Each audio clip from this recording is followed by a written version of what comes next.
Laurent, on va commencer par le tout début.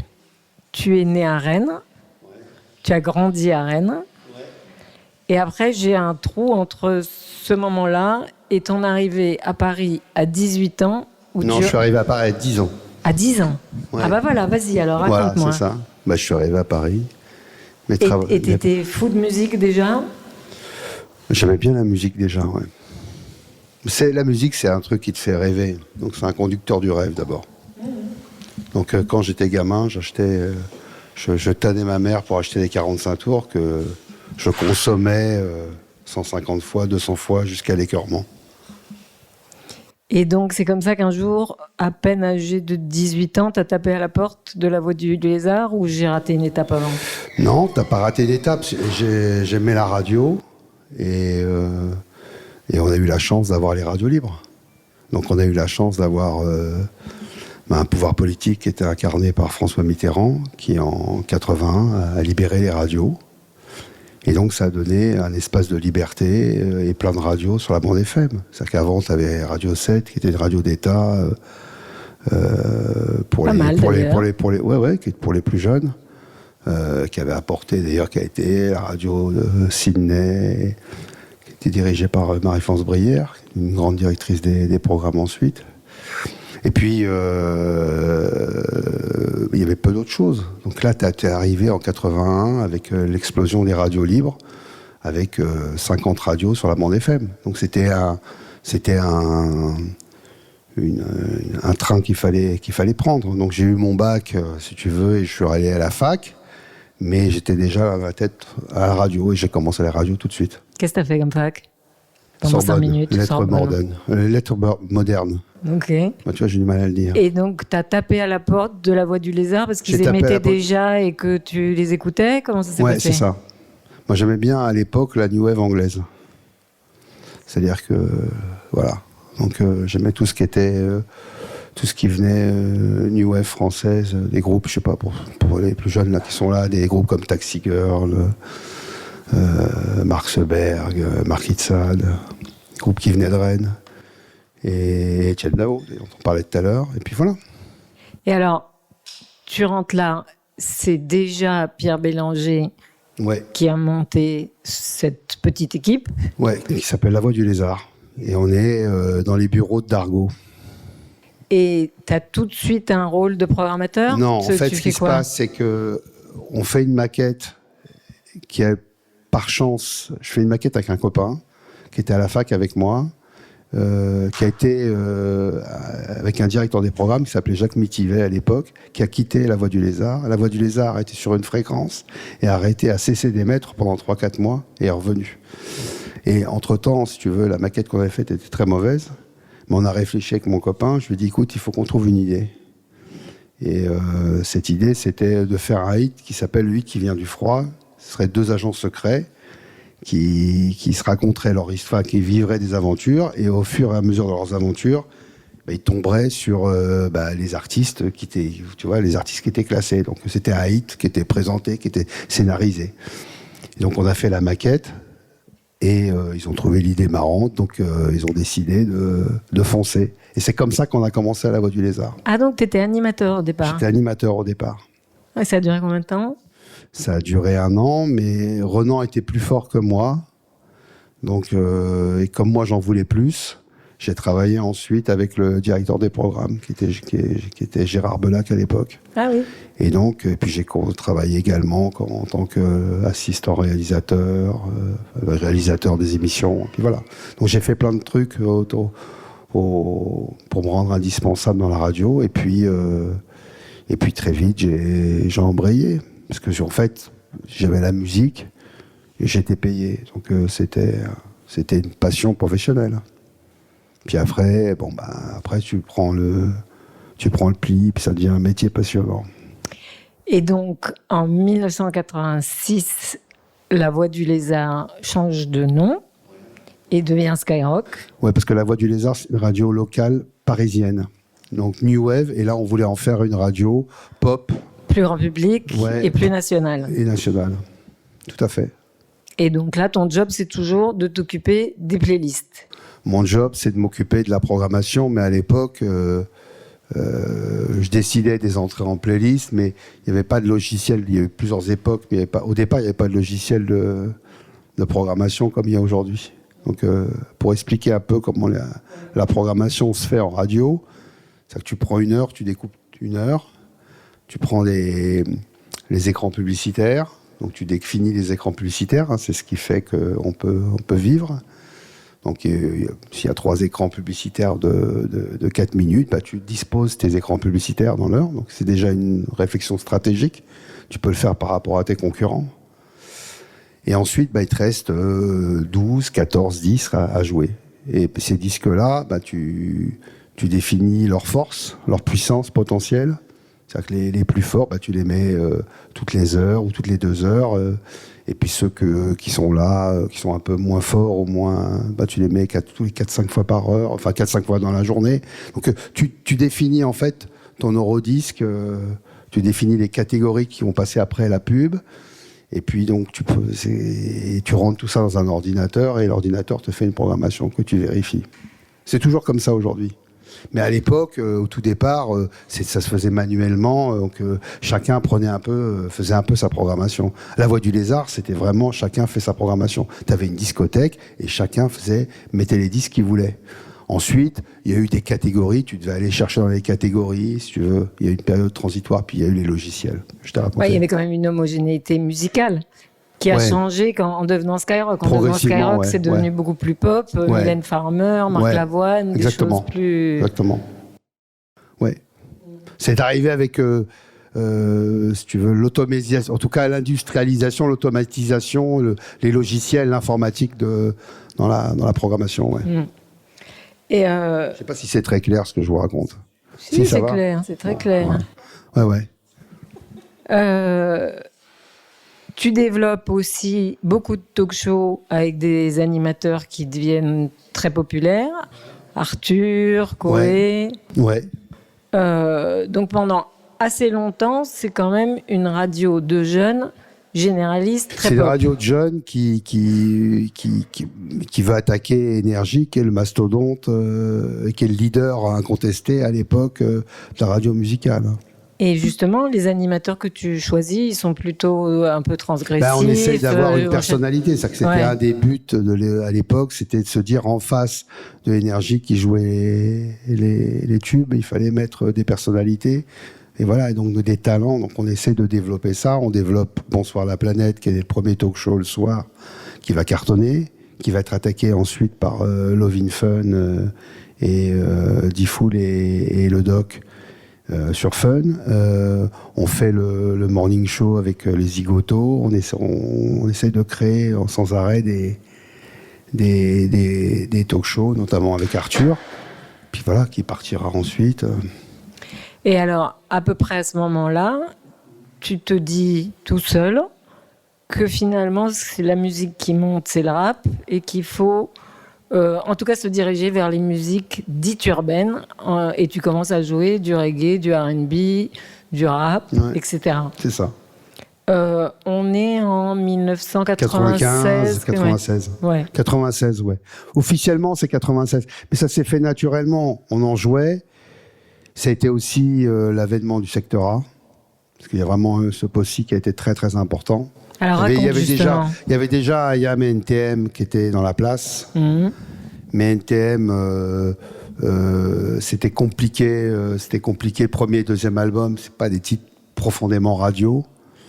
IAM, il y avait Je danse le Mia qui avait été un tube énorme. Mais celui qui avait défriché vraiment je dirais pour un public plus large, c'était Solar. Vraiment, qui avait vraiment une écriture, et qui est vraiment celui qui a ouvert la voie quand même. MC Solar, quelqu'un connaît? Bouge de là? Ouais, il y a des mains qui se lèvent. Tout le monde.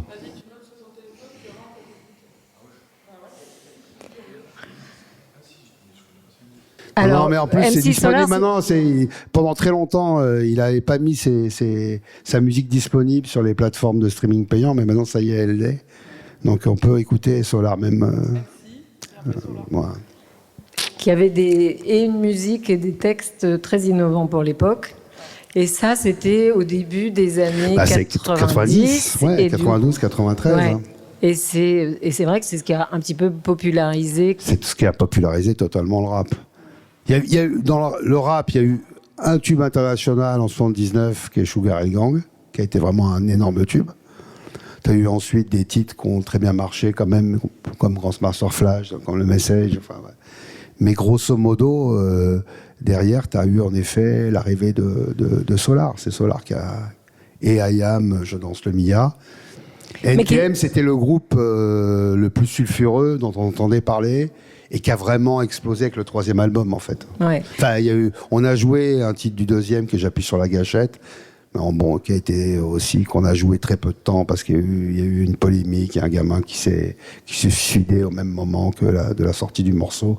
Donc on accusait le groupe de faire la promotion de l'apologie de la violence, l'apologie du suicide, ce qui n'était pas le cas. Donc ça a donné lieu. Mais il y a eu un documentaire où on revient là-dessus, qui est passé il n'y a pas très longtemps sur C-Star, sur NTM, là-dessus.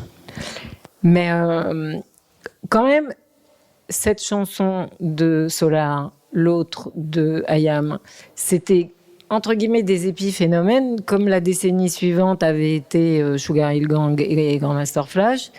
Et puis, d'un point de vue des médias, on n'y touchait pas trop quand même à ce rap-là, même si on a joué ces singles. C'est-à-dire que le pouvoir, si tu le vois assez bien dans le film de Suprême sur NTM, le pouvoir politique a été quand même favorable. Le pouvoir Mitterrand, on parlait quand même du rôle de Mitterrand dans les radios libres, mais le rôle de Mitterrand aussi, si tu veux, pour les cultures. Idéal Junior ou Idéal J, Kerry James, à 13 ans, il jouait à l'Élysée. Donc, si tu veux, il y avait quand même une volonté politique de pousser et de favoriser l'émergence de la culture des quartiers. Mais c'est quelque chose qui était vraiment lié à Mitterrand. Oui, mais et politiquement, ça a changé. Donc, t'as quand même Rapline. Rapline, c'est quand même une émission sur la culture et la danse hip-hop qui se déroule sur TF1 le dimanche à 13h. Non, ça c'était HIP-HOP. Ouais, HIP-HOP, excuse-moi. C'est sur M6. Non, c'est tout à fait, t'as raison. HIP-HOP, donc tu travaillais d'ailleurs. Et donc ça, c'est un truc de fou. C'est complètement dingue. Donc si tu veux, c'était tendance. Mais tout courant musicaux, ou tout courant musical, mais souvent 10 ans pour arriver à maturité. Donc là, c'était les prémices. 10 ans plus tard, on a eu la vague professionnelle qui est arrivée. C'est vrai. Et en même temps, les médias n'y allaient pas trop parce que ça plaisait pas aux annonceurs. Et donc, quand toi, tu décides d'y aller un peu plus franchement et que tu vois que tu passes 20%, puis 30%, puis 40% de rap et que ton audience croît, est-ce qu'en même temps, tu perds des annonceurs? Comment ça se passe? On n'avait pas les revenus ouais, on n'avait pas mais on n'avait pas les revenus par auditeur que ce que pouvaient avoir nos concurrents. D'ailleurs, Skyrock a été un succès d'audience de 96 jusqu'à aujourd'hui. Mais pendant 20 ans, je dirais, on n'a jamais eu les revenus. Bon, on était sur un public aussi plus jeune. C'est-à-dire que la majorité des annonceurs sont aussi intéressés par avoir des mères de famille qui ont souvent entre 35 et 49 ans. Donc, nous, on était sur un public qui était beaucoup plus jeune.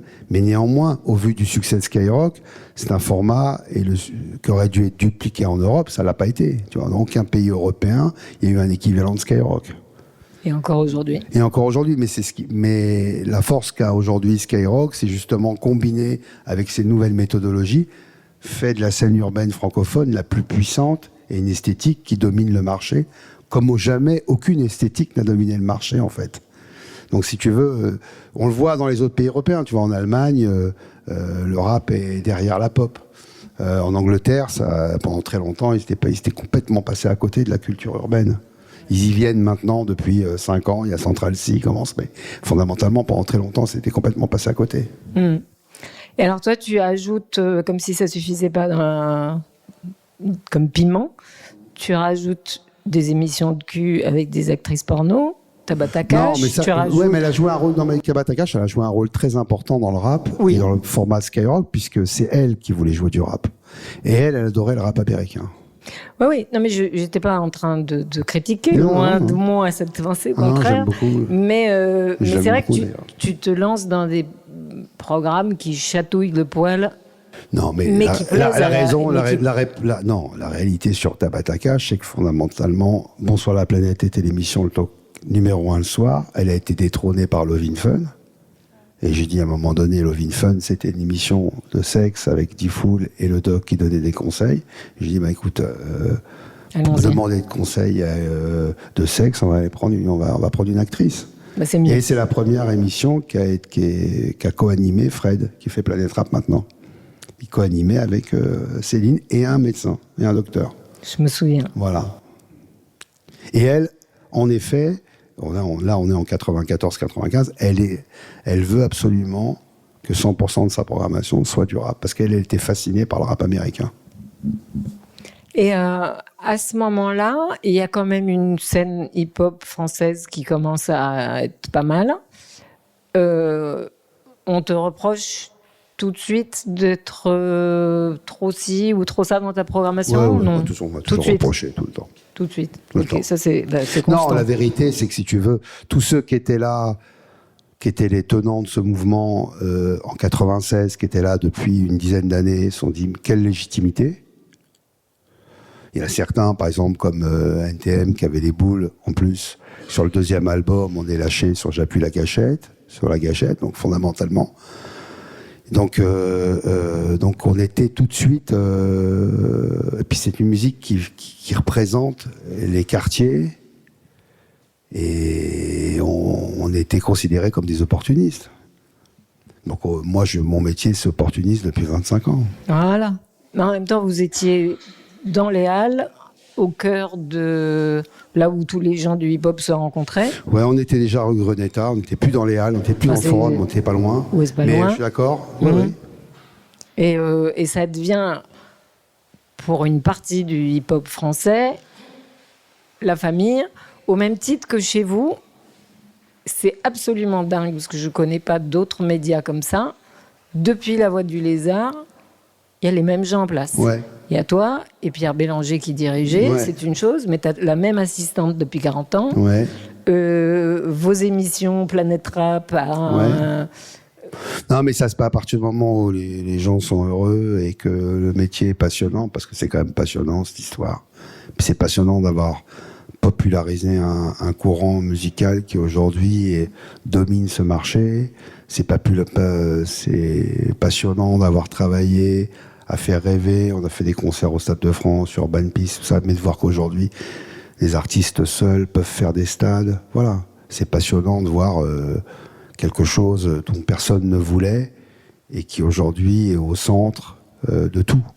Donc les gens qui travaillent avec moi, avec nous, je veux dire, ils sont tous excités. C'est quand même là où il y a la plus grande excitation. Je veux dire que t'as quand même depuis une dizaine d'années, avec l'explosion du digital, une baisse de l'audience des radios.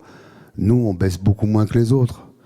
Donc c'est complètement, c'est totalement, alors qu'on est sur la cible en structure où on aurait dû disparaître plus vite que les autres, puisqu'on était sur une population plus jeune que tous les autres. Et pourtant, c'est nous qui avons moins baissé que les autres. Donc on est face à cette culture qui est toujours une forme de contre-culture, toujours. C'est-à-dire que elle est, voilà, il y a la culture dominante qu'on voit et la réalité qu'on voit à la télévision ou dans les masses médias, et puis il y a le rap francophone. Et puis c'est aussi la victoire du francophone. C'est-à-dire que moi, je suis d'une génération, quand j'étais gamin, on écoutait des artistes anglais, parce que les artistes qu'on voyait à la télé, de variété, c'était pas ce qu'ils nous représentaient. Et donc voilà, donc le temps que le rap ne passera pas à la télé, on sera tranquille. Mais alors justement, au début des années 90, si je ne me trompe pas, le gouvernement en place décide de mettre une loi de quotas qui obligent à passer 40% de chansons françaises. Toutes les radios et télévisions crient à l'assassinat. Ah, mais c'est pas possible, on va mourir, les gens ne veulent pas en entendre. Je sais pas comment tu as réagi à l'époque, mais pour vous, ça a été une opportunité c'était ce que exceptionnelle. je te dis, j'ai réagi comme ça. C'est une opportunité. Ouais. Mais d'une manière générale, moi j'ai fait plein de trucs qui ont été guidés par la contrainte.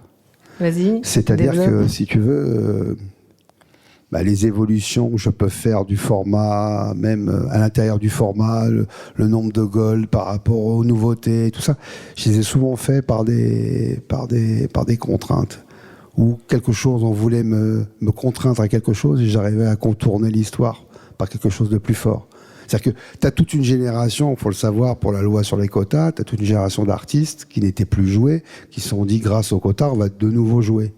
Ben non, on a ramené des artistes qui étaient nouveaux, qui n'étaient pas joués. Donc c'est que ça, en fait. Donc ce qui est intéressant quand même, c'est que l'important, c'est que tu peux toujours avoir un système qui te contraint. Il faut toujours essayer dans ce système qui te contraint à te garantir un espace de liberté où tu peux avancer. C'est ça pour moi. Il n'y a pas plus créatif que la contrainte. Voilà, exactement. Ouais. C'est un exercice de style très important et c'est pas mal en fait. Et du coup, pendant que tu développes l'antenne et le rap à l'antenne, tu développes aussi tout un tas de projets annexes, les tournées Planète Rap, les compilations, le magazine. Ouais. Toi-même, tu fais un peu de télé, mais sur un autre genre musical, tes vieilles amours pop. Non, mais ça j'en ai fait avant. J'ai fait de la télé au début d'M6. Au démarrage d'M6. Donc, pendant La Voix du Lézard. Non, c'était déjà Skyrock. On était déjà Skyrock, mais c'est les années 86, 88, 89. Donc là, c'est le début de Skyrock. Non, c'est très là. Il y a très peu d'images qui circulent. Tant mieux pour toi. Je sais pas, c'est marrant. Ma sœur m'a gardé, elle m'a montré, c'est rigolo. Et quand par exemple tu montes Planète Rap, je crois que c'était à Bercy le premier, je me trompe ou pas? Non, rap R&B non-stop, j'ai fait à Bercy. Rap R&B non-stop. Non, mais je voulais faire des gros concerts. On a fait les 3 Urban Peace. Donc le premier qui était à l'initiative de Carrie McLeod, qui était un type incroyable, qui est un type incroyable, qui a été agent de foot ensuite. Et qui est venu me voir pour faire en 2002 Urban Peace, et je lui ai dit banco. Et ensuite, on a récupéré la marque, et en 2008 et en 2013, on l'a organisé, si tu veux, au Stade de France. Et parallèlement à ça, on faisait aussi des concerts. On en a fait un à Toulouse et un à Bercy. On a fait un Génération Rap R&B. Ça se faisait pas trop, les radios non. Et tout d'un coup, c'est des salles énormes avec des audiences. Ouais, c'était je dirais, 98 a été une date importante parce que 98, c'est la victoire de l'équipe de France de football. Donc, vis-à-vis des annonceurs, c'est quand même un changement de mentalité vis-à-vis de la multiculture. Maintenant, l'argent va pas dans le rap, l'argent va dans le foot. Donc, je dirais, les grands mecs qui en ont profité, c'est surtout les footballeurs. Mais néanmoins, ça a changé quand même les mentalités. Et donc, le Stade de France, c'est devenu un endroit, je dirais, symbolique. Et puis, c'était symbolique aussi pour le Stade de France de faire un événement pour les jeunes des quartiers qui étaient autour. Donc, pour eux, c'était important de faire Urban Peace aussi. Et quand tu parles tout à l'heure de Secteur A, qui est...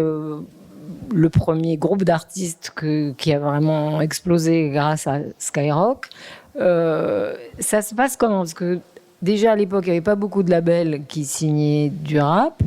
Toi, tu es en direct avec eux, ils s'installent un peu chez vous? Mais non, en fait, ce qui se passe, c'est le Secteur A, c'est Kenzie, qui était de Sarcelles. Donc, pour ceux qui connaissent Paris, donc Paris, Saint-Denis, Sarcelles, c'est plus loin. Et le Secteur A, c'était Minister Hammer d'abord, qui était un groupe qui s'était fait connaître par des polémiques diverses et variées sur des textes. Et en fait, chacun des artistes de Minister Hammer a été sorti en solo. D'ailleurs, et le premier qui a été signé chez deux labels que tu connais bien était Doc Gynéco.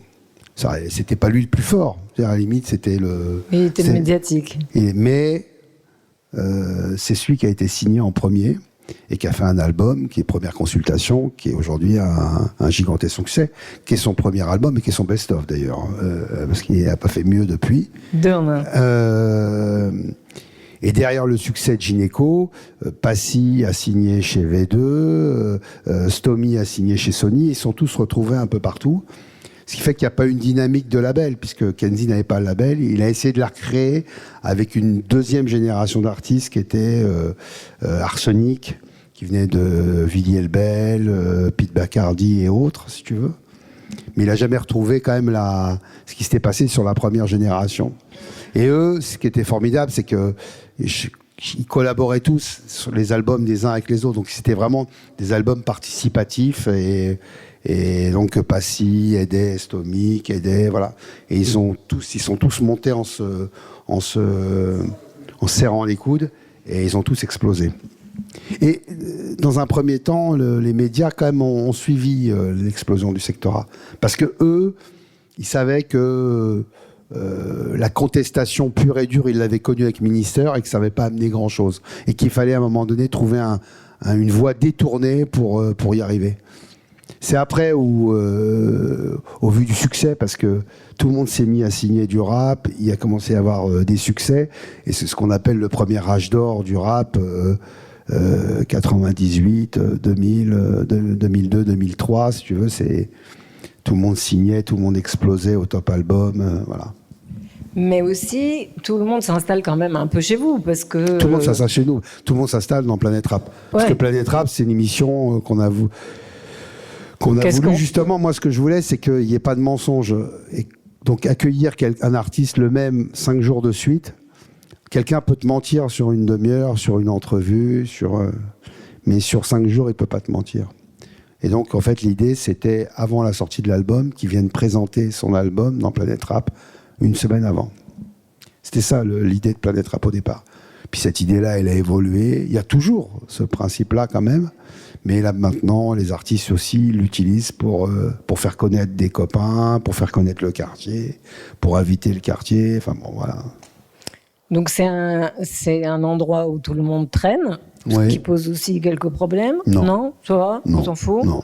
Et quand tu vends le programme Planète Rap en télé, c'est la version condensée de ce que tu as enregistré en studio ? Non, c'est une émission spécifique qu'on enregistre dans le studio Planète Rap, mais c'est un Planète Rap TV parce que ce soit France 4 ou France-O qu'on diffusait, on a fait plus d'une centaine d'émissions. C'est Fred qui produisait avec sa société de prod. Mais l'émission est un peu différente parce que le public n'est pas le même. Donc, tu vois, tu fais Grand Corps Malade sur France 4, tout le monde est content. Tu fais Grand Corps Malade en Planète Rap sur Skyrock, personne n'est content. Donc tu n'avais pas forcément les mêmes publics. Donc il fallait s'adapter. C'est pas tout à fait les mêmes émissions. On a fait plus d'une centaine. Et puis voilà, c'était sympa ça. Et au tournant des années 2000, il y a rapidement la crise du disque qui arrive. Et vous... 2002, ça représente la plus belle année du disque, donc vraiment 2003. La chute a commencé en 2003 et elle s'est accélérée. Moi, paradoxalement, je l'ai pas senti la crise. Mais moi, j'ai rien senti en fait. Ça fait 25 ans, je me suis installé là et je me suis assis et tout. Bien protégé. Et je me suis, tout se passe bien. Non, mais c'est vrai que je l'ai pas senti dans le sens où, si tu veux, il y avait toujours une actualité, il y avait toujours des artistes. Alors oui, il y avait de la piraterie, mais bon, il y avait quand même toujours des fanbases suffisamment fortes pour qu'ils aillent acheter des albums la première semaine. Et à la limite, je dirais que la crise a permis de réduire le nombre de sorties, ce qui était pas mal aussi. Donc ça permettait de mieux travailler avec les artistes. Donc moi, je l'ai pas vécu comme quelque chose. C'est plus facile à gérer. Je dirais une crise pour un média, enfin c'est une crise artistique pour un média parce que ça te permet d'avoir plus de temps qu'une explosion où ça vient dans tous les sens. Mais je pensais aussi au fait qu'à ce moment-là, ou peut-être même un peu avant, Pierre Bélanger, qui est donc le patron de Skyrock, président fondateur, et toi, vous partagez le boulot. Toi, tu es surtout sur la partie artistique, radio, même si pas que, et radio. Radio et musique, lui, à ce moment-là, il lance les blogs. Ouais, tout à fait. Qui sont toujours là. Ouais. Et qui sont un carton mondial de dingue. Ouais. Toi, tu récoltais. Non, parce que c'était vraiment différents. Géré à part. Ouais. Puis même culturellement, les blogs vraiment avaient vocation de toucher tous les publics. Il n'y avait pas de vocation. Je pense que d'ailleurs, culturellement, mais ça c'est des discussions qu'on peut avoir. Je pense qu'on aurait été moins haut si on avait à un moment donné lié vraiment les blogs à la culture urbaine. Ça aurait été moins le phénomène. C'était le 17e site mondial. Mondial, à un moment donné. 17e. Donc c'était un truc absolument incroyable. Mais au finish, ça ne nous a jamais apporté mutuellement, si tu veux. C'était la marque Skyrock, mais c'était sur des univers culturels qui n'avaient rien à voir. Moi, j'avais l'impression qu'il y avait pas mal de rappeurs, mais aussi... Non, mais il y avait des rappeurs qui utilisaient les blogs, mais comme tout le monde utilisait les blogs. Donc, il y a beaucoup de rappeurs, tu vois, SCH, ces blogs, il y en a plein qui sont devenus célèbres ensuite parce qu'ils avaient leur blog. Donc, oui, ils faisaient la liaison, mais je dirais qu'entre les équipes du web et les équipes de la radio, c'était vraiment dissocié à l'époque. Et je pense que... les blogs seraient moins retombés, le soufflet serait moins retombé.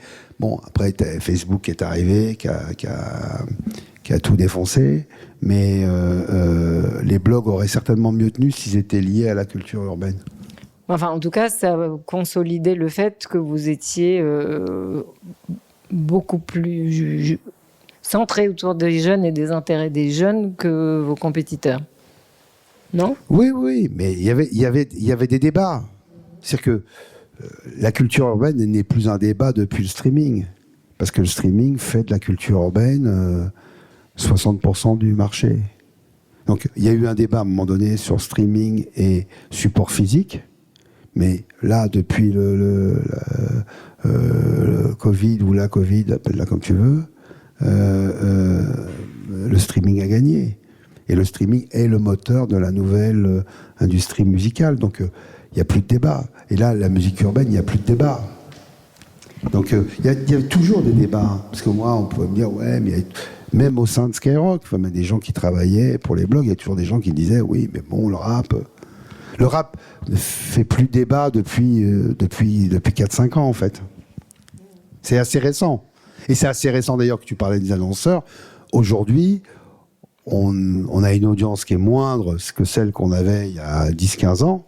Et pourtant, on gagne beaucoup plus d'argent. Mais bon, c'est comme ça. Les artistes, à l'époque, tu prends un Rof, au pic de sa carrière, il faisait difficilement le Zénith. Il n'y a pas très longtemps, il a fait Bercy. Booba a fait le Stade de France complet. Alors que, si tu veux, il a galéré au début.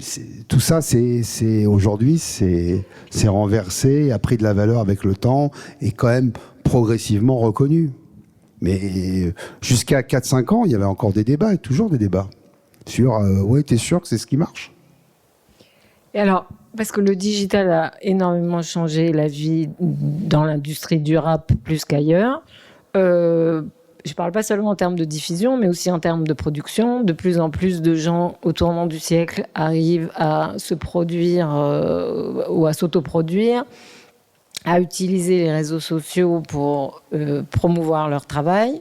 Et toi, tu dis qu'à plus ou moins à partir de ce moment-là, tu n'es plus dénicheur de talent, mais orbiteur. Est-ce que tu peux expliquer tout ça ? Non, mais ce qui se passe, c'est qu'avant, pour tous les albums qui sont de 86 à, je dirais, début des années 2000, on venait me faire écouter l'album et on décidait ensemble de la stratégie des singles et dans mon bureau, en fait. Bon. Ça, c'est, je dirais, le rap de 96 à 2010, 2012. Puis, 2013-2014, on commence à avoir je pense que ça va être aux alentours de 2014 que les classements du stream commencent à apparaître. Et là, les rappeurs sont Attends, tu peux très en avance. expliquer le SNEP, pardon, excuse-moi. Le SNEP, c'est le syndicat national de l'édition phonographique. C'est le syndicat qui, en fait, certifie tous les disques d'or, de platine. Voilà, c'est le syndicat qui représente tous les producteurs.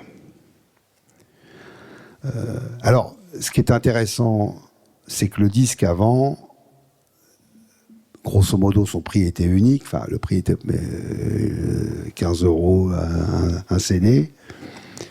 Et voilà, quand on vendait 100 000, il fallait que tu vendes, pour vendre 100 000 CD, il fallait que tu aies 100 000 personnes différentes qui l'achètent. Bon, après, ils l'écoutaient autant de fois qu'ils voulaient. Bon. Là, on est sur un modèle qui est complètement différent avec le streaming, puisque c'est plus sur le nombre de personnes différentes qui est important, c'est le nombre d'écoutes. Donc là, on est sur un paradigme qui change complètement. C'est-à-dire que 10 000 personnes qui écoutent 100 fois valent 10 fois plus que 100 000 personnes qui écoutent une fois. Donc on est sur un modèle qui est le modèle aujourd'hui de la musique, qui est un modèle qui va vers le luxe, en fait. C'est-à-dire qu'on essaye d'avoir une cible très précise et à la limite lui proposer le plus grand nombre de produits ou gagner le plus d'argent possible sur une cible précise. Donc on est sur quelque chose qui a complètement changé. Le streaming, c'est complètement différent. Maintenant, ce qui s'est passé pour moi, c'est que quand en 2013-2014, les plateformes explosent, elles sont présentées comme mes concurrents. Sauf que pour moi, moi je suis un média gratuit. Donc mes concurrents, ils ne peuvent être que gratuits. Je veux dire, à la limite, TPMP à 18h ou 19h, c'est plus un concurrent qu'un modèle de streaming payant. Peut l'être. Pour moi, le streaming payant, ça remplaçait surtout les magasins, c'est-à-dire Carrefour, là où on achetait de la musique avant. Bon. Et donc, je me suis dit, par contre, c'est l'endroit où il n'y a que du rap. Donc, c'est l'endroit qui véhicule le succès de cette musique. Donc, je dois pas être en opposition avec le streaming, je dois accélérer le streaming. C'est pour ça que je prends la phrase d'Orbiter, c'est qu'avant, j'étais la fusée qui envoyait l'artiste dans le succès.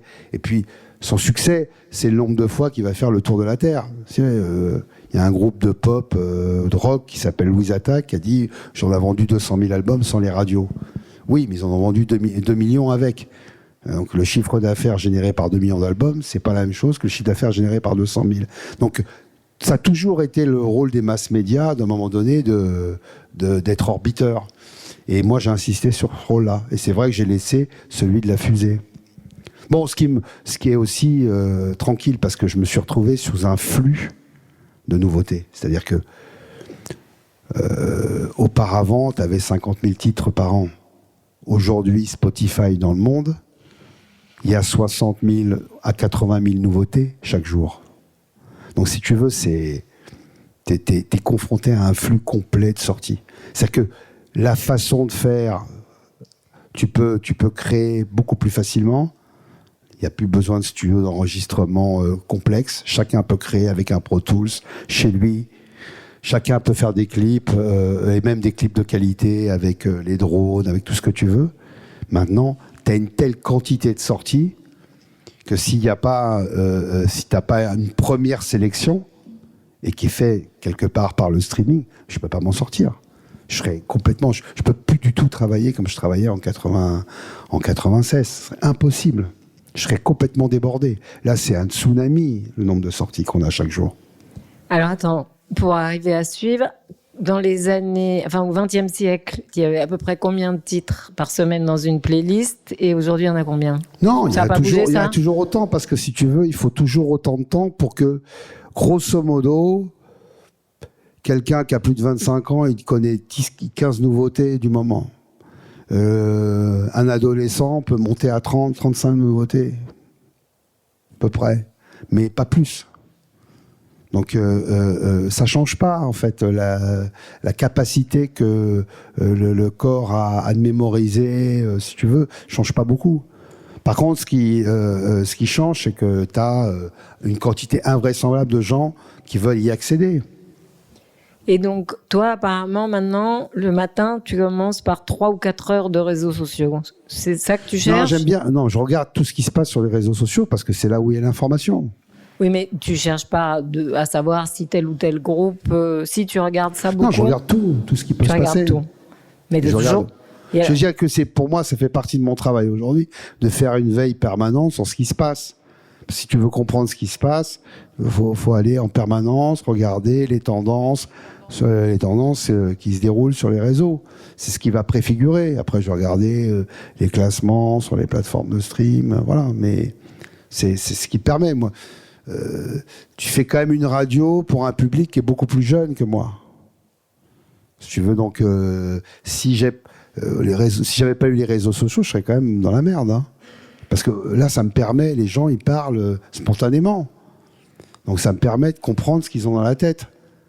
Sinon, j'ai pas la chance de rencontrer, j'ai pas la chance d'aller à Roubaix tous les jours. Tu devrais. C'est vrai. Et alors, pour qu'on comprenne bien, avant, un artiste devait convaincre un directeur artistique d'une maison de disques, être signé, et ça arrivait sur ton bureau le lundi matin. Aujourd'hui, un artiste se développe tout seul sur les réseaux sociaux, les maisons de disques surveillent le trafic et signent. Toi, ça arrive sur ton bureau toujours après la maison de disques? Comment ça se passe? Ouais. Ça change pas. De toute façon, la plupart du temps, même le rapport entre l'artiste et les maisons de disques a complètement changé. Parce que faut revenir à l'ADN. La plupart, le rap est souvent une musique d'auteur-interprète. C'est-à-dire que le rappeur, il écrit ses textes, mais il a besoin d'un beatmaker. T'as très peu de rappeurs qui sont auteurs, compositeurs, interprètes. T'en as. Jul en est un exemple. Gims en a été un exemple. Mais ils sont très peu. En fait, la majorité sont auteurs, interprètes. Donc d'abord, il faut qu'ils écrivent et il faut qu'ils trouvent le beatmaker. Il peut être aussi une bataille. Je veux dire que dans le conflit ou le battle qu'il y a pu avoir entre Booba et Karis, c'est parce que Thérapie était le beatmaker des deux et que fondamentalement, quand il proposait un son à Karis, il le proposait pas à Booba, et ce qui énervait Booba, voilà. Donc le compositeur a un rôle et le beatmaker a un rôle considérable, hein. Dans la majorité des succès, il y a un beatmaker derrière très important. Dans l'électro, ils le mettent en avant. Tu prends un mec comme Guetta, jamais il chante. Il va chercher à la limite même des stars, machin chouette. C'est même pas lui parfois qui compose les titres. Donc c'est vraiment, même une quasi une escroquerie. Mais dans le hip-hop, il y en a aussi. Khaled, c'est pareil. DJ Khaled, il fait With the Best Music, mais il a un team de compositeurs et puis il va chercher les gros rappeurs du moment. Il fait juste With the Best Music et puis le mec, ça cartonne. Et il raconte sur les réseaux sociaux une histoire avec son fils. Enfin, c'est fantastique. Non, mais ça montre bien qu'il y a plein de chemins, si tu veux, possibles. Et bravo à eux. Je te dis, il y a des nouveaux outils et utiliser les nouveaux outils à ton profit. C'est ça le truc principal. Mais toi, au sein de tout ça, quand forcément il y a des gens qui sont pas contents parce qu'il n'y a pas de la place pour tout le monde, et puis il y en a qui s'énervent. Tu parlais de Booba. Quand Booba dit du mal de toi, il fait beaucoup de bien à Skyrock. Quand Booba dit du mal de moi, il suit Joey qui disait du mal de moi. Et Joey avait une émission sur Skyrock. Et Joey, tu peux l'interroger, à chaque fois il dira du mal de moi. Mais... Non mais attends, là il faut qu'on fasse une petite pause, parce que toi, tu as une capacité incroyable à n'en avoir absolument rien à foutre des agressions dont tu peux être victime. Non, c'est pas ça. Non, depuis tout petit, je te connais depuis longtemps. Non, mais c'est qu'au fond, je suis pas artiste. C'est-à-dire que les artistes peuvent se battre entre eux. Moi, je vis de leur travail. Donc, fondamentalement, quand Booba m'attaque, je préfère un artiste qui m'insulte et qui me fait des tubes, parce que moi, je vis à un moment donné d'une audience, et cette audience, elle a besoin des titres populaires qui vont être partagés par un très grand nombre et qui ne seront pas diffusés chez les autres. Moi, ce qui est important pour moi, c'est quoi? Moi, mon audience, elle est tributaire d'artistes que je joue seul, que donc mon concurrent principal, qui est toujours Énergie depuis 30 ans, si tu veux, ça n'a pas changé, fondamentalement ne joue pas et qui est populaire. Voilà. Donc, moi, si l'artiste en question m'insulte, à la limite, ça me fait de la pub, mais je m'en fous. C'est pas mon combat. Lui, son combat, c'est de dire « je suis plus fort que l'institution ». Ça veut dire que je suis déjà une institution. Donc, tu l'es, tu es dans tous les films. Ça me dérange pas. Ça me dérange pas. Non, mais ce que je veux dire, c'est que c'est plutôt... tu vois, quand Booba m'a insulté... il a insulté mes grands-mères qui sont morts depuis très longtemps. Fondamentalement, au Stade de France, bon, à la limite, ça m'a fait plaisir. Je me suis dit, quand même, c'est son ballon d'or. Là, il fait son Stade de France devant 80 000 personnes. C'est son ballon d'or. Bon, ils sont plus potes avec Benzema. Mais fondamentalement, c'est son ballon d'or. Et il paye quand même, ça m'a fait plaisir qu'il ait une petite pensée pour moi. Après, on s'en fout. Mais j'ai pas eu de problème, moi. Mais j'ai toujours fait attention aussi. Je suis pas sorti, je vais, tu vois, dans la période, le premier âge d'or, j'allais quand même très peu, même en concert. Je faisais gaffe. Hein. Je faisais vraiment attention. Parce que la période qui a été vraiment complexe, c'est la période la plus dangereuse, c'était 96, 2003, 2004. Aujourd'hui, voilà, les mecs ont besoin de Skyrock, ils en ont besoin mais ça fait partie d'un escalier où ils ont déjà construit. Et comme ils ont déjà construit, tout le monde est déjà rassuré. Tu pars pas from scratch. Tu as déjà un résultat. Donc, je dirais, les rapports sont beaucoup plus faciles. C'est beaucoup plus simple pour moi aujourd'hui.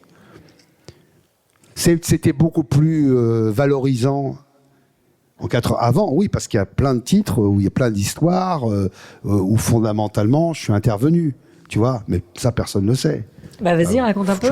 Je sais pas, de Benjamin qui dirigeait de Label lorsqu'il a sorti Diams, par exemple, il voulait démarrer avec Ma France à moi. Je lui dis non, il faut qu'on démarre avec un autre titre. Il me faut son Slim Shady à elle. Et elle a fait la boulette. Et Fred en a reparlé parce que lui, il a intervenu même dans le texte. Bon, voilà. Tout ça, t'as plein d'histoires. Tout le rap français, si tu veux, de l'époque, il est lié directement. Gynéco, le titre s'appelait Ma salope à moi, elle me dit écoute, on va l'appeler Ma S à moi, ce sera plus simple. Enfin, plein de trucs, si tu veux, qui permettaient à un moment donné d'adoucir les angles et de faire en sorte que ça fonctionne. Mais c'était à titre personnel, c'était beaucoup plus valorisant. Maintenant, aujourd'hui, si tu veux, je donne des conseils, mais globalement, les artistes ont déjà leur route tracée. Mais je te dis, on est sur un nombre d'artistes et puis tout a changé. À l'époque, c'était compliqué pour les rappeurs même d'être pris dans les salles. Les gens en voulaient pas, ils avaient peur. Je me rappelle de groupes comme Sniper qui ont cartonné. Bon, il y avait eu toute une polémique avec Sarkozy. Mais c'était compliqué. Ils jouaient dans des petites salles, si tu veux, autour des grandes villes, parce que les grandes villes ne les acceptaient pas. Aujourd'hui, le rap, il y en a partout. Voilà. Et en 2015, tu as écrit un livre pour expliquer pourquoi le rap était devenu la musique préférée des Français. T'as fait ça pourquoi ?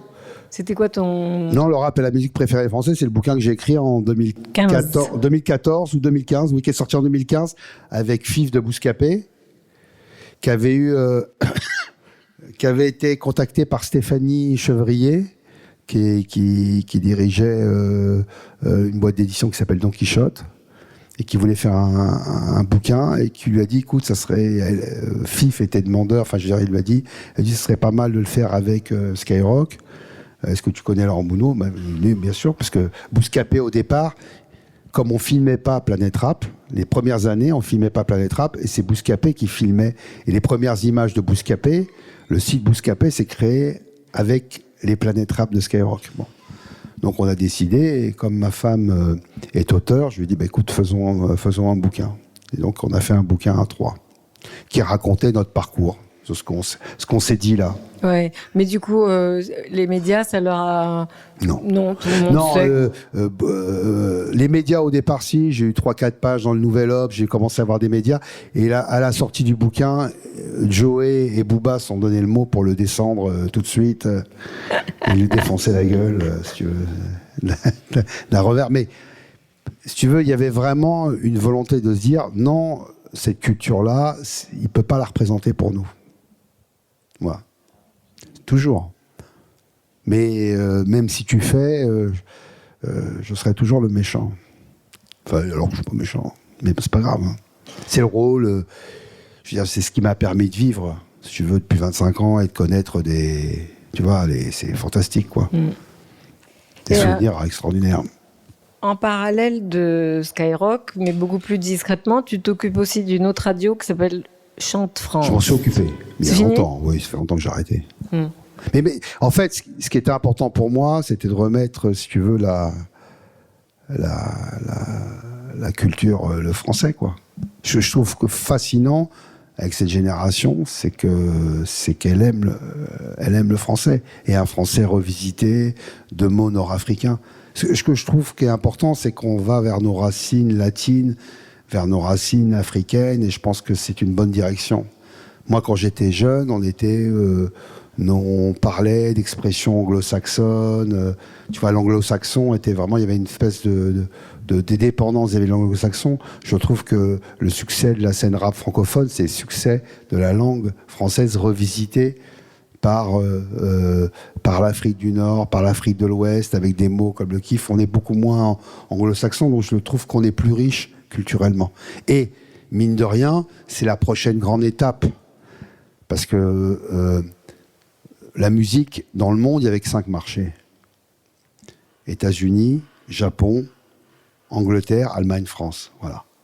La taille du marché français, c'est l'Espagne, l'Italie, le Portugal, le Benelux. Enfin, tout ce qui est au sud, si tu veux, c'est des tout petits marchés.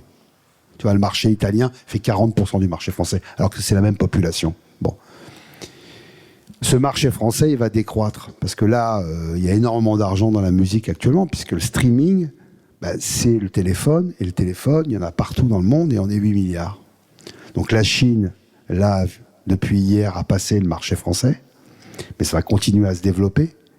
Et là, chance qu'on peut avoir, nous, puisqu'on est dans un pays de 70 millions d'habitants, qui est 22e en taille de population mondiale, la chance qu'on a, c'est fondamentalement là où on parle encore le français, c'est l'Afrique francophone, mais qui l'est de moins en moins d'ailleurs, hein, parce que la jeunesse, elle parle l'arabe, ou elle parle autre chose. Je parle en Algérie, peut parler d'autres langues si tu veux, mais le français, en tout cas, et cet espace-là, qui représente 350 millions de personnes, c'est fondamentalement l'enjeu.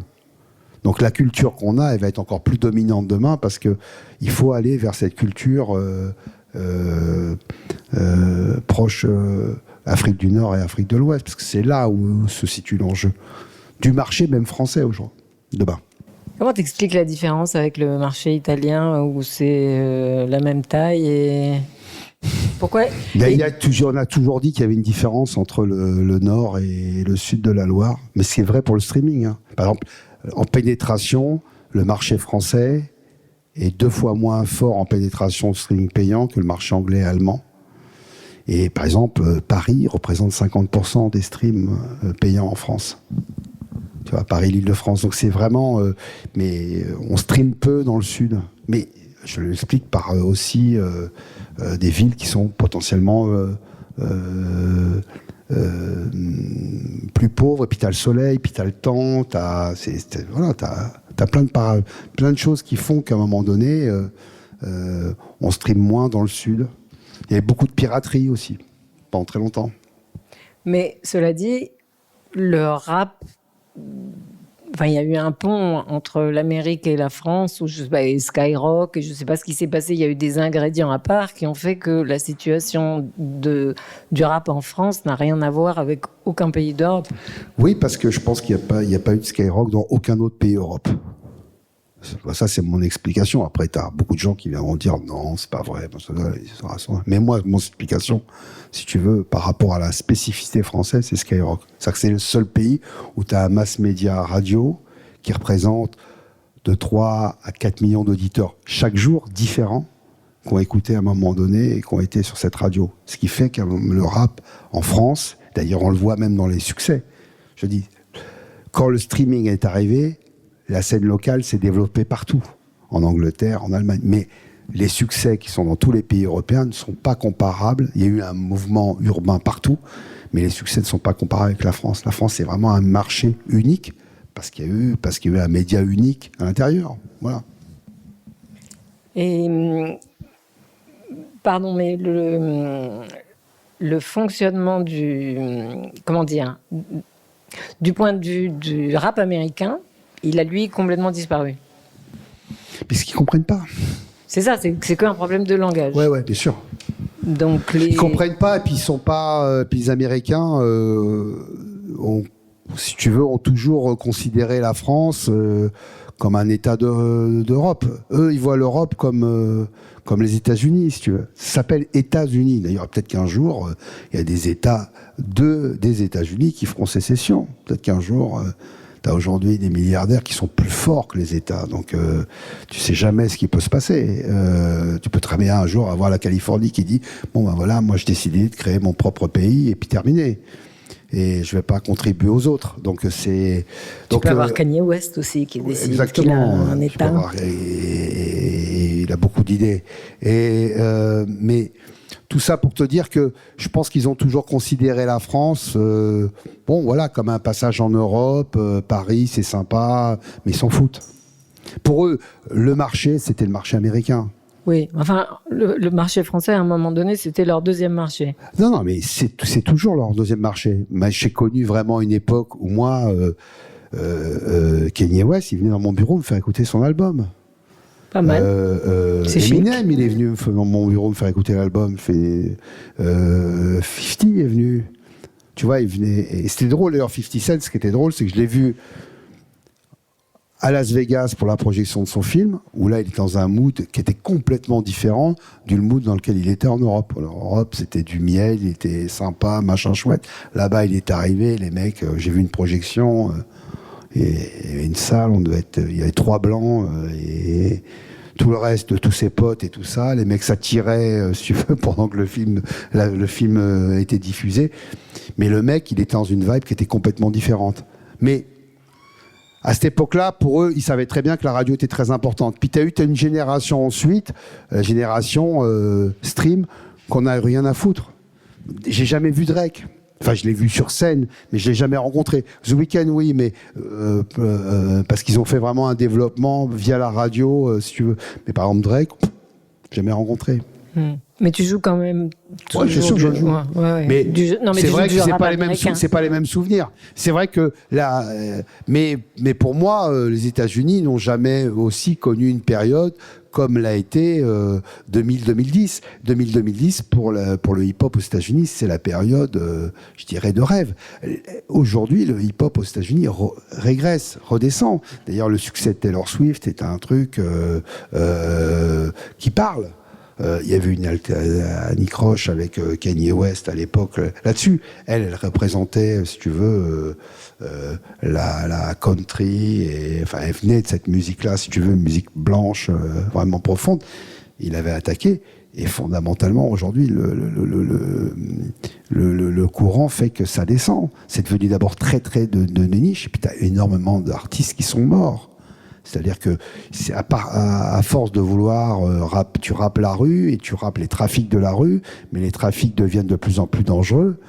Et là où un Snoop Dogg était peut-être un ancien dealer, mais d'une manière plus sympathique, tous les nouveaux sont morts. Soit morts du trafic, soit morts parce qu'ils sont drogués, ou ils étaient... Mais tu vois, je veux dire qu'il y a toute une génération là aux États-Unis de Pop Smoke à XXXTentacion, tous sont morts. Donc il nous manque aujourd'hui la relève. Donc on est encore à parler aussi de Kanye, parce que tous ceux qui auraient dû prendre la place sont décédés. Donc je trouve que la séquence pour le hip-hop américain actuellement est une séquence difficile. On est à la recherche quand même. Travis Scott est potentiellement le meilleur. Parce qu'il va falloir qu'il se relève des 10 morts à son concert. Parce que c'est quand même un truc de voir des gens mourir dans un de tes propres concerts. Après, sur scène, il est exceptionnel.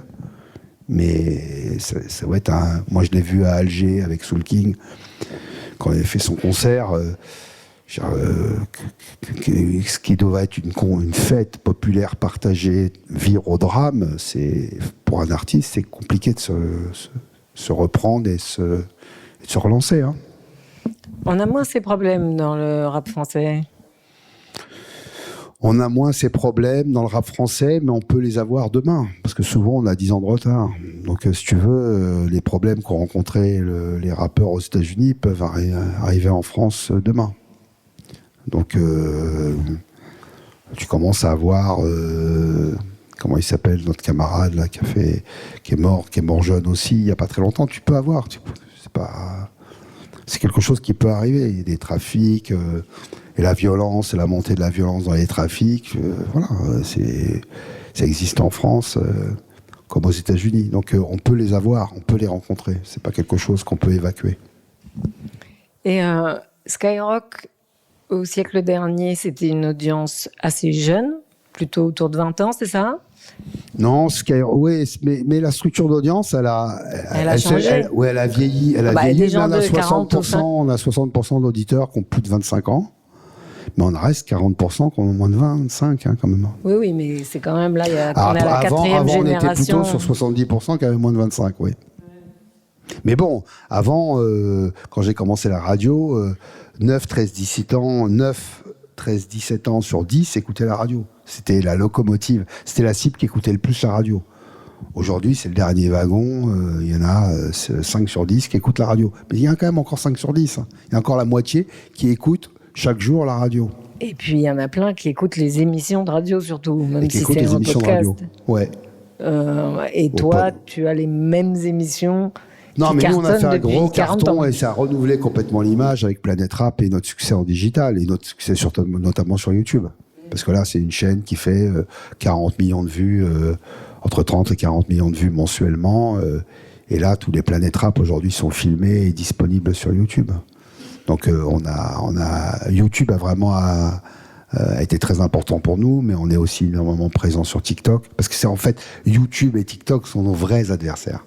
Parce qu'ils sont gratuits. Et TikTok, on est très gros avec le compte Planète Rap, avec le compte Skyrock, on fait à peu près 3 millions d'utilisateurs. Donc c'est très important. Et ça passe par toi, ça aussi? Non, ça passe, il y a des équipes digitales dédiées, mais ça passe par moi parce que c'est le contenu. La ligne éditoriale, c'est toi. Oui, le contenu, il vient des Planète Rap. Enfin, 90% du contenu de Skyrock, si tu veux, c'est Planète Rap. Donc voilà. Et sinon, Diffoul, lui, il aime pas trop être filmé, mais il accepte quand même quand il a des invités. Et les invités, bon, c'est moi qui les ramène. Tu vois, il y avait Taiki ce matin, voilà, bon. Donc tu as toujours des vidéos derrière, mais c'est très important, hein. Les réseaux sociaux, c'est une vraie bagarre, hein. C'est là où ça se passe, donc c'est là où c'est ce qu'il faut surveiller. Tu bosses combien d'heures par jour? Ça dépend. J'ai l'impression que tu couches chez Skyrock. Non, mais tu sais que fondamentalement, tu travailles tout le temps. Voilà, donc ton cerveau il est tout le temps en éveil. À partir du moment où tu as un téléphone, ça y est, ton truc, t'es un truc à la patte. Donc tu travailles tout le temps. Parce que tout le temps, il peut se passer quelque chose. Je te disais tout à l'heure, le flow des sorties, c'est un véritable tsunami. Donc tu peux toujours avoir quelque chose et tu dois réagir quand même très vite. Donc, t'es en éveil tout le temps. Et t'es tout seul à écouter toutes les nouveautés chaque semaine? Non, il y en a trop. Non, mais de toute façon, tu peux pas écouter tout. Non, c'est impossible. Donc, non, tu fais une sélection, mais toutes les semaines, je regarde quand tout le monde sort le vendredi, je regarde ce qui se passe, toutes les grosses sorties du vendredi qui sont annoncées sur les plateformes, je les écoute toutes, ouais. Je décide de la programmation le lundi. Donc je regarde quand même les premiers résultats, si tu veux, qui sont le vendredi, samedi, dimanche. Donc tu bosses tout le temps, c'est bien ce que je disais. Ouais, enfin bosser, c'est écouter de la musique, c'est bosser, décider de jouer des trucs, c'est bosser, je bosse tout le temps. Mais bon, il y a beaucoup de gens qui aimeraient bosser comme moi.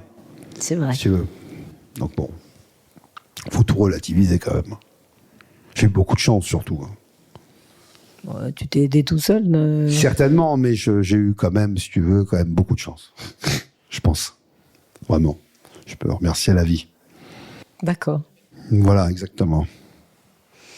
C'est peut-être l'heure des questions. Qui se lance? Il paraît que vous attendiez, vous, là. Ah, c'est toi? Vas-y. Comptez-vous travailler avec des structures dans le Nord récemment ou... Est-ce que j'ai travaillé avec des structures dans le Nord? Ouais, que ce soit dans des structures artistiques. Des structures artistiques ou dans le Non, rap en général? non, la plupart du temps, je travaille surtout avec des producteurs qui sont basés à Paris, que ce soit des producteurs de spectacles, qui eux peuvent à un moment donné travailler avec des structures sur le terrain, mais moi directement non. Je travaille la plupart du temps. Les interlocuteurs que j'ai, c'est les interlocuteurs qui sont basés à Paris, ou en tout cas qui sont venus me voir à Paris. Tu vois, je travaille pas spécifiquement avec des interlocuteurs régionaux. Voilà. Ça marche. Merci pour la réponse. J'ai une deuxième question. Vous comptez faire un Planète Rap spécial Nord un jour ou... Spécial. Bon, il y a beaucoup de bons rappeurs ici. Hein. Non, mais de toute façon, on fait ZKR, on l'a fait il n'y a pas très longtemps. Il est venu, on a fait une semaine. Et quand ZKR fait une semaine, c'est lui qui invite. C'est lui qui fait venir tous les gens qui pensent être les plus importants de la scène. Comme Gradure. Gradure, je me souviens, le premier Planète Rap de Gradure, il avait fait venir tous les mecs de Roubaix. C'était, enfin, pas tous, hein, parce que il y a 100 000 personnes. Donc, mais c'était un bordel dans le studio, un truc de malade. Limite dangereux d'ailleurs, parce qu'il y en avait 2-3 qui se chauffaient dans le studio.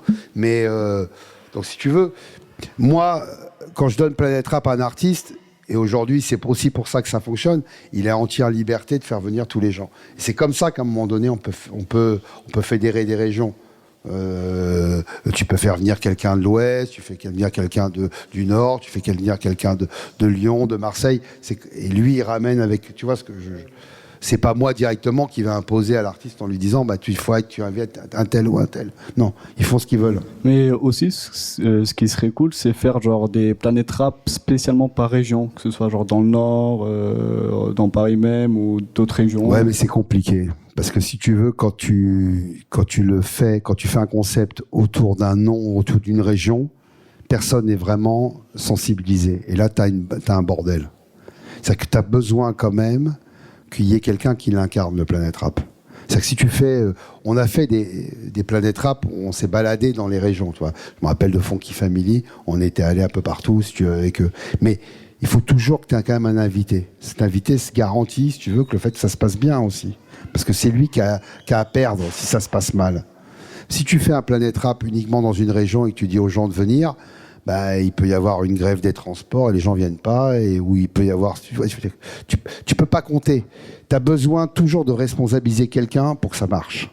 Pour que quelque chose fonctionne, tu as besoin de responsabiliser quelqu'un. Donc, qu'un jour ZKR dise « Moi, je veux que mon Planète Rap se déroule à Roubaix », ça, on en discutera. Peut-être, tu vois, peut-être que ça arrivera. Mais ça sera au travers de lui. Mais je déciderai pas de me dire, tiens, je vais faire Planète Rap à Roubaix. Parce que ça, je sais que je demanderai à 2-3 artistes de venir. Les artistes, ils peuvent te planter. Tu vois ce que je veux dire ? Là, tu peux jamais être sûr. Et t'as pas de... l'artiste, moi, quand j'invite quelqu'un, c'est pour lui et il a autant à perdre. Tu vois ce que je veux dire ? On se tient mutuellement. Voilà, je t'ai invité, t'as ta semaine, je fais ta promo, voilà. Si tu catapultes, si tu mets en avant une région, c'est beaucoup plus compliqué. Parce que là, le mec peut te planter au dernier moment, dire écoute, mon pote, en fait, je viens pas. Après, ce serait con de rater ça parce que c'est un sujet.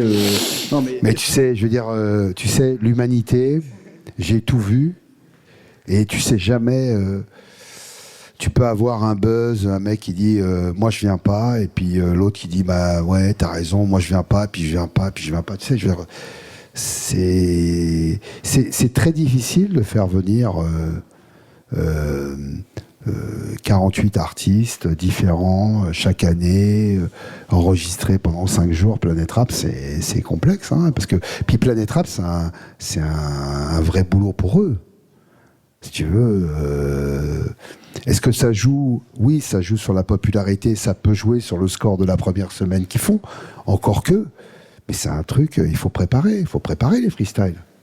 Je veux dire, si t'as pas bossé tes freestyles, t'arrives, t'as Planète Rap, mais tu veux pas freestyler, l'émission n'a pas d'intérêt.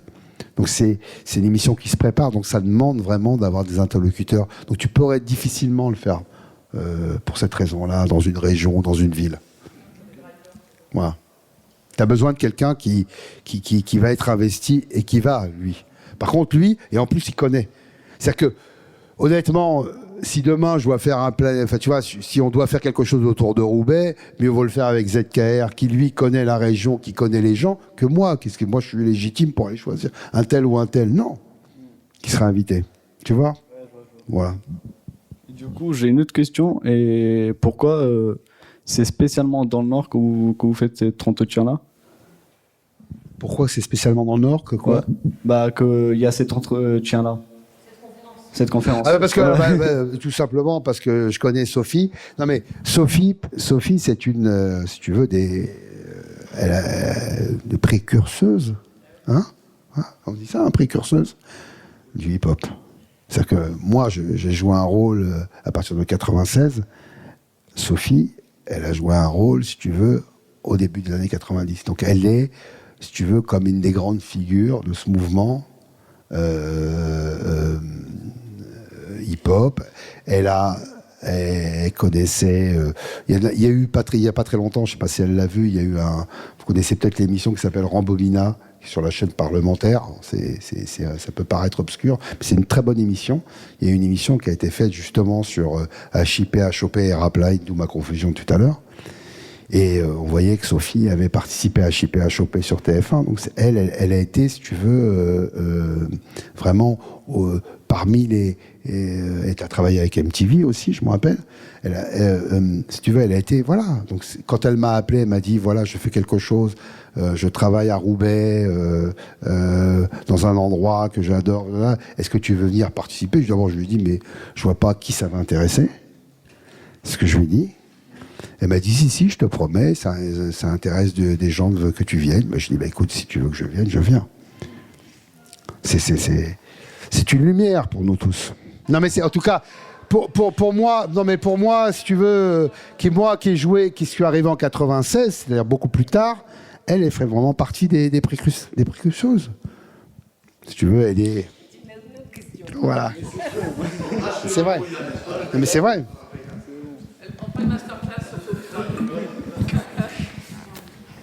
Moi, j'avais deux questions. Du coup, la première. Pourquoi le rap français, il fait toujours autant couler de l'encre, en fait? Et soit parce qu'on a affaire à des groupes qu'on n'arrive pas ou plus à contrôler, ou c'est parce qu'ils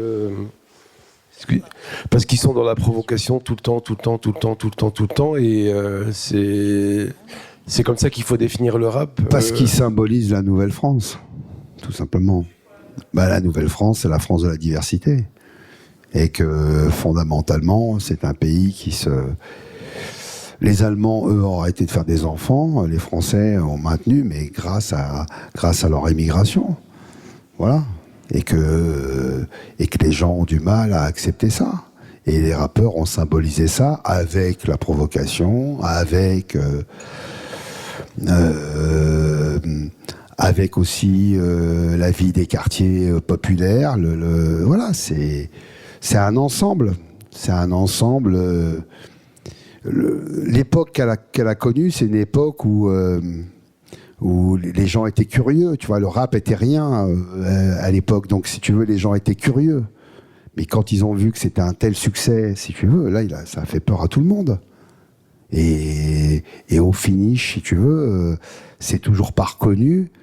Mais c'est ce qui fait aussi, c'est ce que je disais tout à l'heure, c'est ce qui fait aussi notre force. Je pense que si ça avait été reconnu, la scène rap, elle tomberait. C'est aussi parce que c'est une contre-culture que ça fonctionne. Surtout parce que c'est une contre-culture, d'ailleurs. Et la deuxième question, moi j'ai bien compris que Skyrock était le porte-voix de la musique rap en France. Et du coup, pourquoi Skyrock? Après, c'est une question. Pourquoi Skyrock, du coup, ne s'est pas développé sur les autres territoires français pour justement faire valoir tout ça? Parce que tout à l'heure, on a parlé de streaming sud. On a dit que... ouais. Pourquoi Skyrock s'est pas développé? Parce que on a eu d'abord, on se développe via l'application. L'application Skyrock, moi je programme 4 radios, Skyrock Alger, Skyrock Casablanca, Skyrock Tunis et Skyrock Abidjan. Donc si tu veux, mais ce sont des radios que je programme chaque semaine. Et je regarde ce qui se passe dans les classements du streaming dans ces propres pays-là, si tu veux, et je fais un classement. C'est d'ailleurs très intéressant ce qui se passe en Afrique, parce que pour tout ce qui est je dirais, qui peut venir du Brésil ou qui peut venir de l'Océanie, de l'Australie, c'est souvent, ça passe vraiment d'abord par l'Afrique. Donc c'est vraiment un terrain, MC Fiotti, j'ai découvert plein de trucs par l'Afrique. Donc si on le fait, mais on le fait d'une manière numérique, en digital. Et la radio, quoi qu'on dise jusqu'à présent, c'est quand même un média de proximité qui a besoin d'un studio et d'un émetteur. Là-dessus, on n'est pas présent. Parce que le problème de tous ces pays-là, c'est qu'aller donner la marque Skyrock et travailler avec des gens locaux, si demain ils vous la reprennent, tu la perds, la marque. On a un vrai problème. On l'a connu à Moscou. On a fait une radio à Moscou qui s'appelait pas Skyrock, qui s'appelait M Radio. On a perdu le contrôle de cette radio et tu peux plus rien faire en fait après. Donc la grande peur qu'on a si on lance une radio, une licence avec une radio en Alger, on a fait une émission, on s'est déplacé. Alors là pour le coup, on s'est déplacé à Alger et on avait reçu des rappeurs algériens. Mais si tu fais une radio demain à Alger et que le mec à un moment donné qui est à Alger se dit moi ça me plaît pas, j'ai pas envie, la licence j'ai plus envie de payer, mais par contre je garde le nom, là on est comme des cons. Donc en fait, le développement on le fait par le digital parce que ça nous permet de nous protéger. Mais le développement par le digital fait quand même que tu n'es pas sur le terrain. Donc c'est pas bon.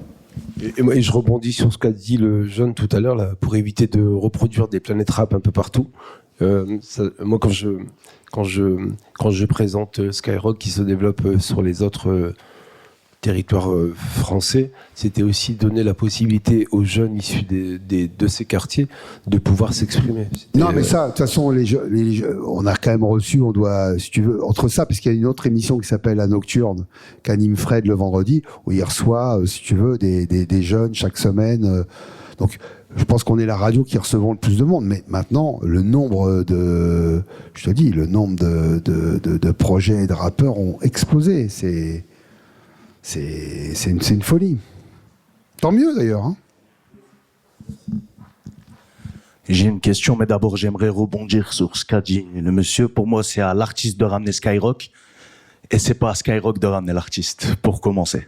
C'est à l'artiste, vous travaillez avec votre travail, existe grâce au travail des artistes. Tout d'abord, il faut commencer par ce schéma-là. Et ensuite, j'ai plusieurs questions. Moi, il y a 3 thèmes qui m'ont vraiment attrapé.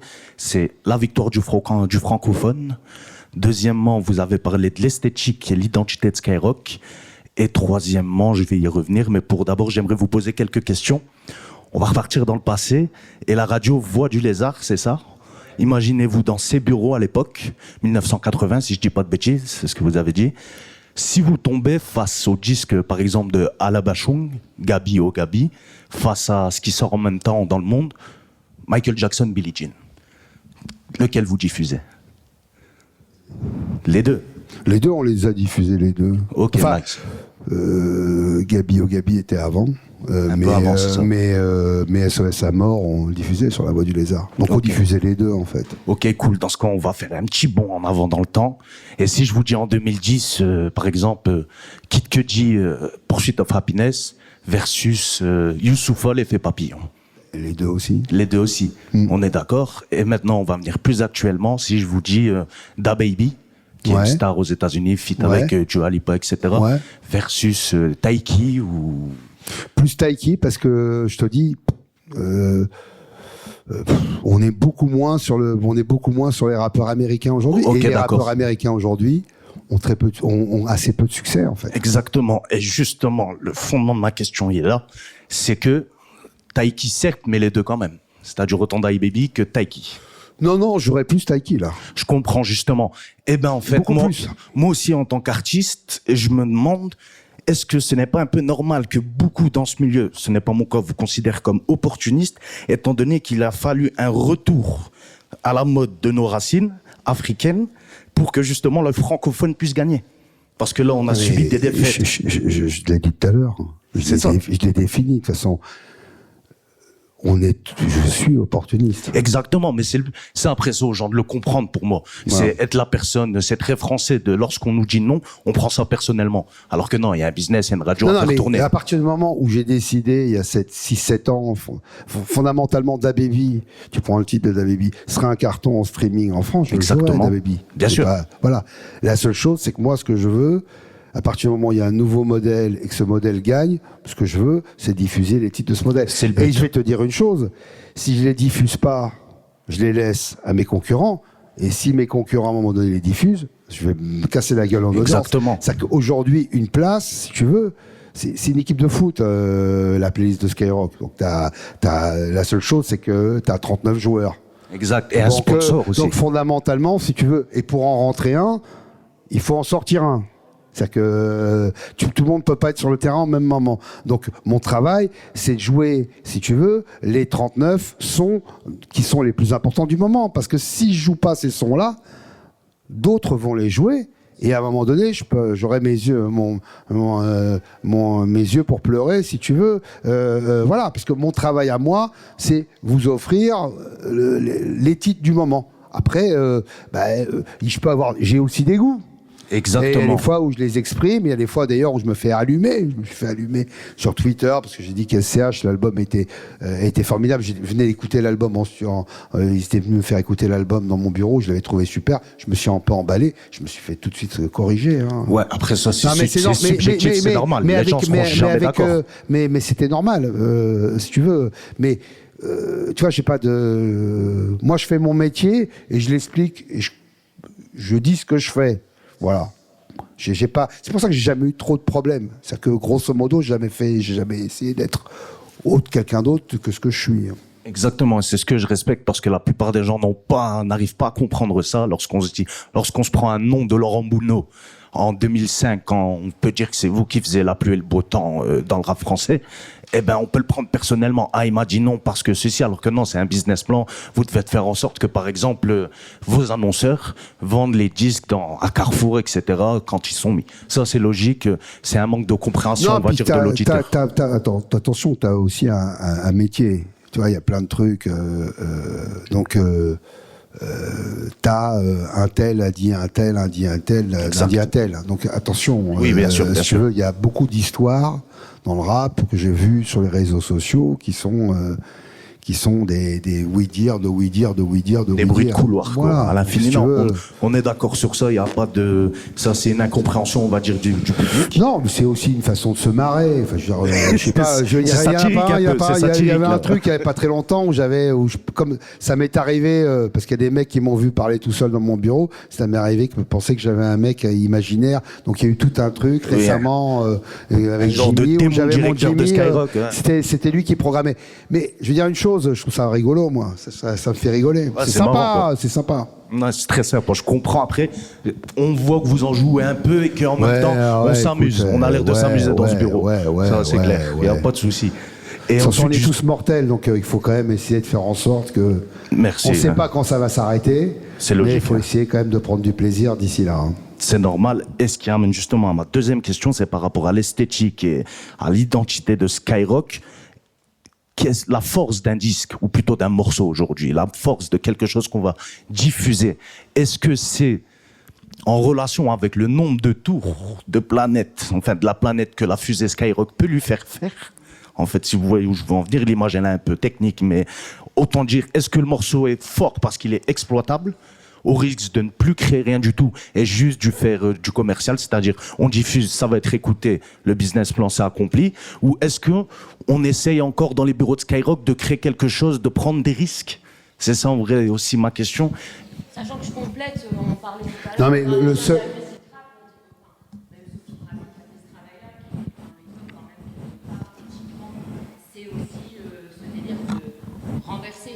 institutionnel. Exactement. Avec quelque chose de différent. Donc la créativité dans ça, elle a sa place. Elle a toujours sa place. Elle c'est le moteur. Donc si tu veux, le seul risque dans la vie, c'est de pas en prendre. Après, le vrai problème, si tu veux, c'est que quand je rentre un titre au bout de 3-4 jours, il peut très bien avoir eu, si tu veux, une fanbase. Qui sait? Maintenant, c'est quand même un véritable risque parce que sur les 4 millions d'auditeurs qu'il y a à Skyrock, ou 3 millions chaque jour, 90% ne le connaissent pas. Donc c'est une vraie prise de risque. C'est sûr. Pour le mec qui travaille dans l'industrie, ça ne l'est pas. Si tu veux, parce que lui, il est au courant de tout, il te dira, bah non, il était déjà classé. Mais fondamentalement, la première semaine, un vrai tube, ce qui te fait vraiment, qu'est-ce que j'appelle vraiment un tube, c'est d'être classé au minimum 10, 15 semaines dans le top 10. Ok, c'est sa force, c'est sur la longueur. Ok, c'est un truc populaire, tu vois, tu prends La Kiffance, tu prends Balader, tu prends des trucs à un moment donné que les gens chantonnent, qui sont populaires. Parce que ce qui est vachement intéressant actuellement, c'est qu'on est face à un modèle qui tend vers le luxe, alors qu'on est quand même sur un art qui est profondément populaire. Donc il doit gérer à un moment donné cette contradiction. Mais tu dois toujours, tu dois toujours prendre une décision. Elle comporte toujours un risque dans tous les cas de figure. C'est pas sûr, tu vois. Metz, je trouvais pas bien. Alors après, je connais pas vraiment l'histoire. Je sais pas pourquoi, si tu veux, ils sont pris tellement la tête avec Booba.